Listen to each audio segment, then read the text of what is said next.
Olá, nono ano, tudo bem com vocês? Então, pessoal, vamos lá para mais uma semana de aulas remotas, tá? E essa semana a gente vai trabalhar um pouquinho sobre energia química. A gente já vinha trabalhando, né? Ligações químicas, reações químicas. Última semana trabalhamos um pouquinho do balanceamento das reações químicas, né? Balancear a quantidade de reagentes com a quantidade de produtos, tá? E essa semana a gente vem falar um pouquinho sobre a energia presente nas reações químicas, tá? Então a gente vai observar através dessa aula de hoje que certas substâncias têm uma certa quantidade de energia armazenada. Na verdade, toda substância tem uma energia armazenada, tá? Essa energia vem da onde? Vem das ligações químicas, né?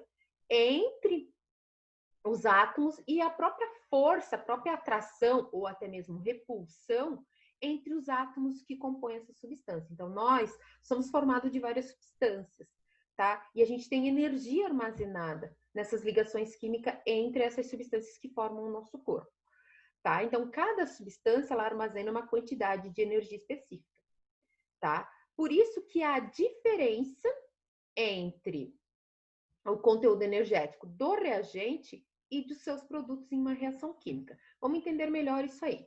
Então, em função da energia química de reagentes ou de produtos, tá? A reação pode ocorrer de duas formas distintas.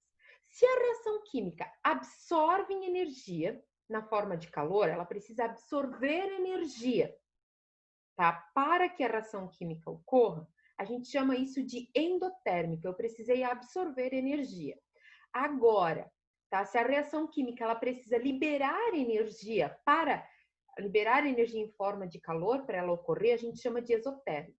Um detalhe aqui, pessoal. No caso, por exemplo, da fotossíntese. A fotossíntese, ela não libera, ela não absorve energia na forma de calor, ela absorve a energia luminosa do sol. Tá? Então, nem sempre vai ocorrer uma absorção ou uma liberação de energia em forma de calor. Essa energia pode ser de várias formas, certo? Então, aqui embaixo eu tenho o desenho nos slides, né? Da exotérmica, ó, para ela ocorrer, ela vai ter que perder energia na forma de calor, ou a endotérmica, ela vai precisar receber energia na forma de calor para que ela ocorra. Vamos entender melhor isso. Então, endotérmica. Quando é endotérmica, eu falei, ó, a energia do reagente ela é menor que a do produto. Então, o que ela precisa? Ela precisa ganhar energia, tá? O reagente ele precisa ganhar energia para se transformar em produto. Analisem aqui comigo o gráfico. Então, eu tenho uma seta que indica energia e eu tenho o meu reagente aqui embaixo. Esse reagente vai precisar absorver energia para daí formar o meu produto. Energia absorvida para que a reação ocorra. Formação de produto. Como a gente pode observar aqui nos exemplos que eu tenho, tá? Por exemplo, quando o açúcar ele se transforma em caramelo, o que aconteceu? O açúcar ele precisou absorver energia em forma de calor para se transformar em caramelo. Isso é um exemplo, tá? De a reação química endotérmica, tá? Ela precisou absorver energia de calor. A fotossíntese, gente, é um exemplo também muito comum no nosso dia a dia, que é um exemplo de reação química endotérmica, tá? Precisou absorver energia luminosa, tá? Para que ocorra, então, a formação da glicose, da molécula orgânica, que é essencial para o seu desenvolvimento.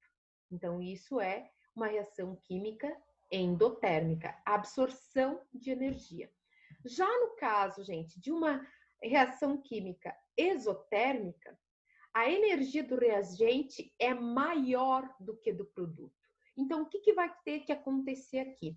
A energia do reagente sendo maior que do produto, o reagente vai ter que perder, liberar energia na forma de calor para que o produto se forme. Olha como a gente pode analisar aqui o nosso gráfico. O nosso gráfico, ele deixa bem claro para a gente que o reagente, voltando aqui, o reagente precisou, tá, perder energia para que a reação ocorresse, formando o produto. Como a gente tem aqui o exemplo, tá? A queima do gás, né? A queima do papel, a queima da parafina. Tudo isso, gente, todo tipo de queima, todo tipo de combustão é um exemplo de energia exotérmica. Precisou perder energia na forma de calor para que formasse o produto, né? Na queima do papel, para que formasse o carbono, o gás carbônico, né? Até as partículas gasosas de água. Então, isso é um exemplo de reação química exotérmica. Liberou calor para que o produto se formasse, ok? Aqui, gente, a gente vai falar um pouquinho sobre a velocidade das reações químicas, tá? Então, como a gente pode observar, tá? As reações químicas, elas podem acontecer rapidamente, né? Em segundos ocorrer a reação química e outras ser mais lentamente. Eu trouxe dois exemplos para a gente entender melhor. Por exemplo, a ferrugem, né? O ferro, quando ele está oxidando e está formando a ferrugem. Se a gente perceber isso no nosso dia a dia, a gente vai perceber que isso acontece lentamente, tá? Então, já quando a gente vê a queima do fósforo, essa queima do fósforo é uma queima muito rápida. Então, acontece mais rapidamente essa reação. Porém, gente, matematicamente falando, a gente consegue calcular a velocidade das reações químicas, tá? Então, para me calcular a velocidade, eu simplesmente vou precisar do quê? Do produto, né? Seja ele o reagente, a variação, esse sinalzinho aqui, esse triângulozinho, a gente chama de delta, né? A delta dentro da reação química, ela pode significar variação como aquecimento também, tá? Então, o delta, né, a variação do meu reagente, eu posso pegar então, né, a quantidade do meu reagente e dividir pelo tempo que demorou para que a reação química ocorresse. E eu consigo, então, calcular a velocidade média que ocorreu essa reação química. Então, eu posso pegar, né, a variação do meu reagente mais a variação do tempo e eu consigo calcular, tá? Ou também eu posso pegar a variação do meu produto, né, que se formou lá no final da reação e dividir pelo tempo que demorou para se formar esse produto. Também posso calcular dessa maneira, tá? Pode ser um reagente ou vários reagentes, tá? Aqui eu trouxe um exemplo para nós, gente, bem interessante, até é do nosso livro didático. Ó, suponha que a gente tenha uma reação de gás, tá? Aqui, gás hidrogênio mais o gás, mais o cloro, né? O gás cloro, flechinha, lembrem sempre, a flechinha significa reação química, e formou então, gente, tá? Duas moléculas, tá? De ácido clorídrico, ácido de cloro. Esse processo, gente, foram formados 365 gramas de HCl em 10 minutos, tá? Então, eu consigo calcular a velocidade, tá, dessa reação química. Então, como que eu faço? Eu vou pegar as gramas, tá, desse produto, aqui no caso, e vou dividir pelo tempo que demorou para a reação química ocorrer, que foi 10 minutos.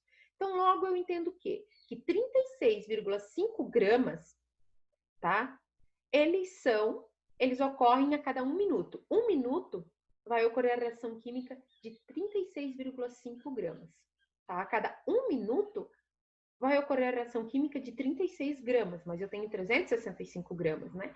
Então, a cada 1 minuto vai ocorrer a transformação de 36,5 gramas, tá? De ácido clorídrico, certo? A velocidade também pode ser calculada em função dos reagentes. O primeiro exemplo, ele nos mostra que é do produto, mas eu posso calcular do reagente, tá? Então, eu pego ali, né? Foram consumindo 20 gramas de gás hidrogênio em 10 minutos. Então, o que eu vou entender? Que em 1 minuto, precisa-se de 2 gramas de gás hidrogênio para ocorrer essa reação química, tá? Então, em 1 minuto, eu preciso de, no mínimo, 2 gramas. Ah, eu tenho um tempo de 5 minutos para essa reação química ocorrer. Quanto que eu preciso de reagente? Eu vou precisar de apenas 2 gramas de gás nitrogênio para a reação química ocorrer, certo? As unidades utilizadas, aqui a gente utilizou gramas por minutos, mas também a gente pode usar, tá, gente, litros por segundo. Também vai dar certo. Litro para Então, para o meu reagente, tá? Em vez de gramas, ser litros. E o meu tempo, em vez de ser minuto, eu também posso trabalhar ele em segundos, ok? Também, gente, uma outra coisa que é importante a gente falar é sobre os fatores que influenciam a velocidade das reações químicas, tá? A concentração, tá? A concentração vai influenciar. O que é concentração, prof? A concentração é a quantidade, tá, de massa que eu tenho no meu reagente, tá? Quantidade de massa que eu tenho do meu soluto, na verdade, lá na minha mistura homogênea, na minha solução. O que é solução? Mistura homogênea, tá? É a quantidade de massa que eu tenho pelo meu volume. Então, se eu dividir a quantidade de massa do meu soluto, de uma mistura homogênea, pelo volume da minha solução como um toda, eu consigo calcular a concentração. Então, precisa ter uma concentração para que a velocidade, né, para que influencie a velocidade das reações químicas. Temperatura, né, gente? A gente sabe que tem reações químicas que em temperatura ambiente não ocorrem, tá? Então, a gente sabe que precisa, então, de certas temperaturas ideais para que a velocidade das reações químicas ocorram.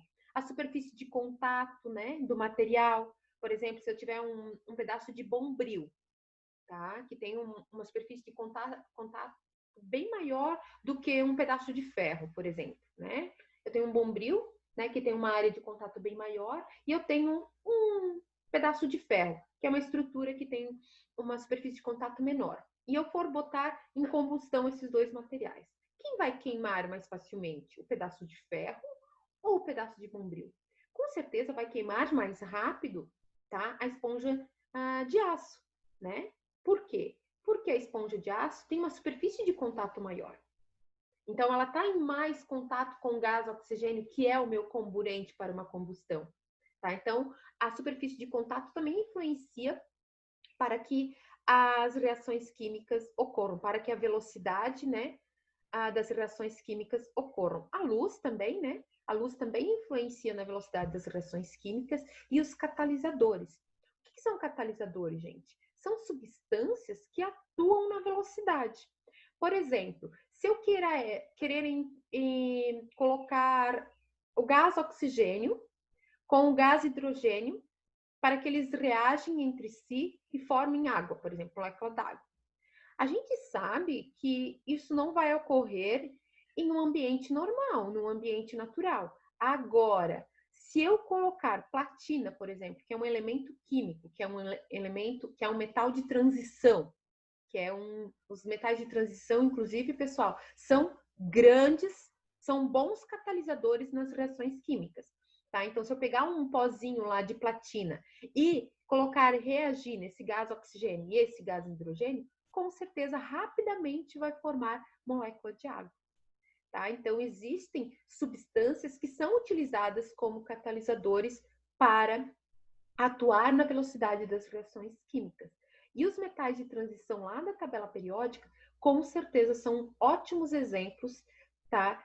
Que influenciam na velocidade das reações químicas, tá? Um exemplo bem comum de catalisadores também no nosso organismo são as enzimas, que são um tipo de proteína que atuam, tá, na rapidez das reações químicas dentro das nossas células. Então, as enzimas são um tipo de proteína que influencia nas nossas reações químicas. Então, as enzimas é um exemplo de catalisador no organismo de um ser vivo. Ok, pessoal?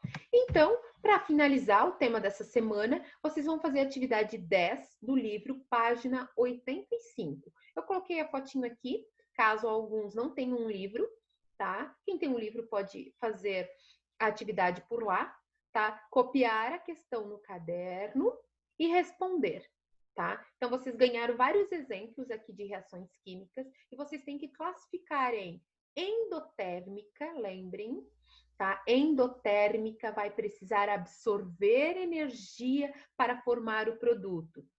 E a exotérmica vai precisar liberar energia na forma de calor para formar produtos, tá? Então, desenvolva as atividades, dúvidas, só me chamar, no particular e bons estudos. Espero que vocês tenham gostado da aula, tá? E abraço a todos. Beijão para vocês.